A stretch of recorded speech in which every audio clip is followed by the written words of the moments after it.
Praise the lord. దేవునికి మహిమ కలుగునుగాక. అందరూ బాగున్నారా? ఈ దినం దేవుని వాగ్దానం స్వస్థత. నీ బాధ నివారణై నీకు స్వస్థత కలుగునుగాక. మార్కు సువార్త 5వ అధ్యాయం 34వ వచనం. అవును, ఏ రకమైన బాధతో ఇబ్బందితో ఎవరికి చెప్పుకోలేని కొన్ని పరిస్థితుల్లో నువ్వు ఉన్నావా? ఈరోజు నా ప్రభు నీతో మాట్లాడుతున్నాడు. బాధపడద్దు. నీ విచారాన్ని, నీవు పడుతున్న వేదన, బాధ నా ప్రభు చూస్తున్నాడు. నీ కన్నీటి సమయంలో నువ్వు గడుపుతున్న ప్రతి క్షణం నా ప్రభుకు తెలుసు. ఇదిగో ఈ దినము నీ ప్రతి బాధను నా దేవుడు సంపూర్ణంగా తొలగించి నీకు స్వస్థతను, విడుదల ఇచ్చునుగాక. చిన్న మాట ప్రార్థన. ప్రేమ కనికరం గల మా తండ్రి, నీకు వందనాలు.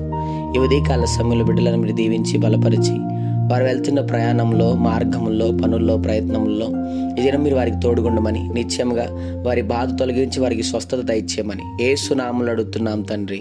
ఆమేన్.